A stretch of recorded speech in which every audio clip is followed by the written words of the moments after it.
नमस्कार, स्वागत है आप सभी का आपके अपने इस यूट्यूब चैनल नित्या क्लासेज अकलेरा की इस कक्षा में। कल वाली क्लास में हमने पद्य वाक्य लगभग जो है नवीन जो है मतलब आधुनिक जो कवि हैं उन सब का अध्ययन कर लिया था। आज हम प्राचीनतम कवियों की ओर बढ़ रहे हैं। इसमें हम प्राचीनतम संपूर्ण कवियों का अध्ययन करेंगे और साथ साथ उनके द्वारा रची गई रचनाओं पर भी हम अध्ययन करेंगे। तो आइए समझते हैं। सबसे पहले इसी श्रृंखला में नाम आता है तुलसीदास का। किसका नाम आता है? तुलसीदास का। बढ़े आगे, सुनिएगा। हमें क्या करना है? हमें केवल पाठ का सार समझना है। जैसे यहीं से करते हैं शुरुआत, ठीक है।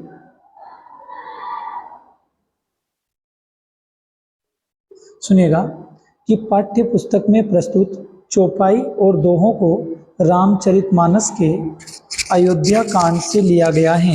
रामचरितमानस के कौन से कांड से लिया गया है? अयोध्या कांड से लिया गया है। इन छंदों में राम वनगमन के पश्चात भरत की मनोदशा का वर्णन किया गया है। भरत भावुक हृदय से बताते हैं कि राम का उनके प्रति अत्यधिक प्रेम भाव है। वे बचपन से ही भरत को खेल में भी सहयोग देते रहते थे और उनका मन कभी नहीं तोड़ते थे। किनका? भरत का। वे कहते हैं कि इस प्रेम भाव को भाग्य सहन नहीं कर सका और माता के रूप में उसने व्यवधान उपस्थित कर दिया, कैकई के रूप में, क्योंकि आप जानते हैं कैकई ने राम को वनवास दे दिया था। राम के वनगमन से अन्य माताएं और अयोध्या के सभी नगरवासी अत्यंत क्या है? दुखी हैं। एक पार्ट तो आपका ये हुआ। सेकंड समझना कि इस पाठ के अगले अंश में गीतावली के 2 पद दिए गए हैं। किसके पद हैं? गीतावली के 2 पद हैं, जिनमें से प्रथम पद में राम के वनगमन के बाद माता कौशल्या के हृदय की विरह वेदना का वर्णन किया गया है। माता कौशल्या के हृदय की विरह वेदना को वर्णित किया गया है।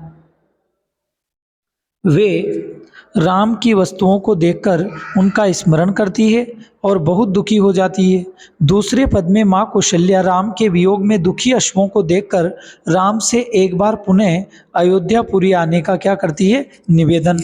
राम से दोबारा जो है अयोध्या में आने का निवेदन करती है और राम को जो है बार बार याद करती है। ठीक है।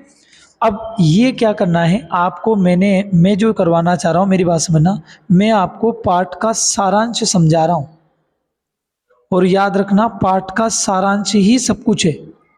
जिसको पाठ का सारांश रिवीजन जो कर लेगा ना वो काफ़ी है। अगर कुछ ना आए तो कम से कम ये तो है, यूँ समझो आप। बढ़ते हैं आगे। सेकंड, यदि हम बात करें तो जायसी जी आते हैं, जिनका पूरा नाम है मलिक मोहम्मद जायसी। मलिक मोहम्मद जायसी।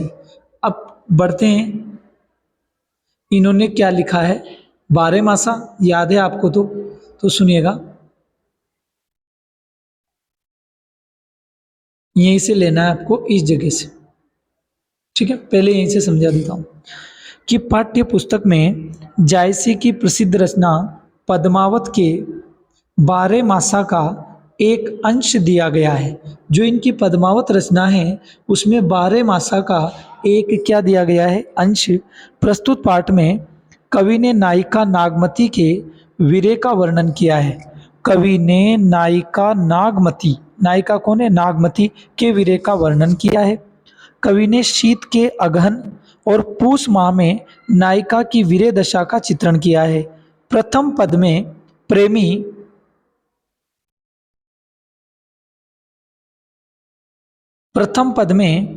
प्रेमी के वियोग में नायिका वीरे की अग्नि में जल रही है और भंवरी तथा काग के सामने अपनी स्थितियों का वर्णन करते हुए नायक को संदेश भेज रही है।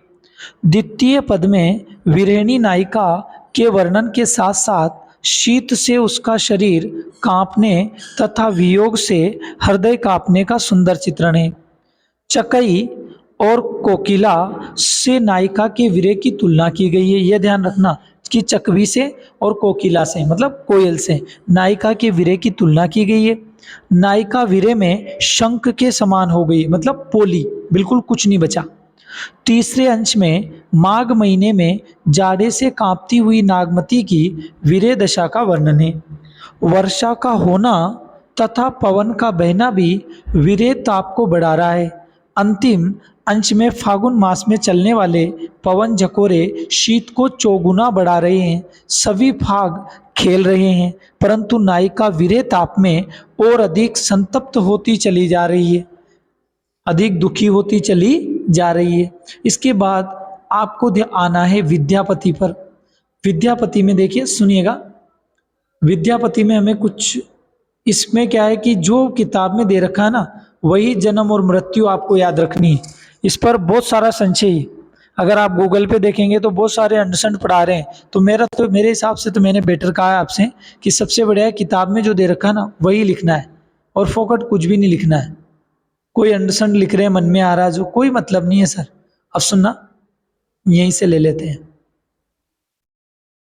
देखो, मैं यूँ चाह रहा हूँ कि कम समय में आपको समझ में आ जाना चाहिए, क्योंकि देखो टीचर का काम केवल एक गाइड करना है, समझाना है, मार्गदर्शन देना है, पढ़ना बच्चे का काम है। इस पाठ्य पुस्तक में विद्यापति के 3 पद लिए गए हैं। पहले में विरहिणी के हृदय के उद्गारों को प्रकट करते हुए उन्होंने उसको अत्यंत दुखी और कातर बताया है। उसका हृदय प्रियतम द्वारा हर लिया गया है और प्रियतम गोकुल छोड़कर मथुरा जा बसे हैं। कवि ने उनके कार्तिक मास में आने की संभावना प्रकट करी है। कवि ने कार्तिक महीने में आने की क्या प्रकट करी है? संभावना। इसके बाद दूसरे पद में प्रियतमा सखी से कहती है कि मैं जन्म जन्मांतर से अपने प्रियतम का रूप ही देखती रही, परंतु अभी तक नेत्र संतुष्ट नहीं हुए हैं। उनके मधुर बोल कानों में गूंजते रहे हैं। तीसरे पद में कवि ने विरहिणी प्रियतमा का दुख भरा चित्र प्रस्तुत किया है। दुख के कारण नायिका के नेत्रों से अश्रु धारा बही चली जा रही है, जिससे उसके नेत्र खुल नहीं पा रहे हैं। नायिका के नेत्र क्या नहीं हो रहे हैं? खुल नहीं पा रहे हैं, क्योंकि आंसुओं की धारा बही जा रही है। वह विरह में क्षण क्षण क्षीण होती जा रही है, कमजोर होती जा रही है। विरह के कारण धीरे धीरे क्या होती जा रही है? कमजोर होती जा रही है। अगला अंश देखेंगे, घनानंद। ये है सर घनानंद। घनानंद के परिचय में आपको जन्म यही लिखना है, जन्म और मृत्यु चेंज नहीं करना है, क्योंकि यही सब कुछ है जो आप पढ़ रहे हैं, किताबें ही सब कुछ है। इसमें समझिएगा, पहला कविता समझाता हूं, पहले सुनिएगा, यहीं से लेंगे कि प्रस्तुत पुस्तक में कवि घनानंद के 2 कवित्व तथा 2 सवैये दिए जा रहे हैं। प्रथम कवित्व में कवि ने अपनी प्रेमिका सुजान के दर्शन की अभिलाषा प्रकट करते हुए कहा है कि सुजान के दर्शन के लिए ही ये प्राण अब तक अटके हुए हैं। सुजान के दर्शन के लिए ही मेरे जो प्राण हैं अब तक क्या हो रहे हैं? अटके हुए हैं, अन्यथा ये प्राण कवि के निकल जाते। दूसरे कवित्व में कवि नायिका से कहता है कि तुम कब तक मिलने में आनाकानी करती रहोगी? मुझ में और तुम में एक प्रकार की होड़ सी चल रही है। तुम कब तक कानों में रुई डालकर बैठी रहोगी? कभी तो मेरी पुकार तुम्हारे कानों तक पहुंचेगी ही।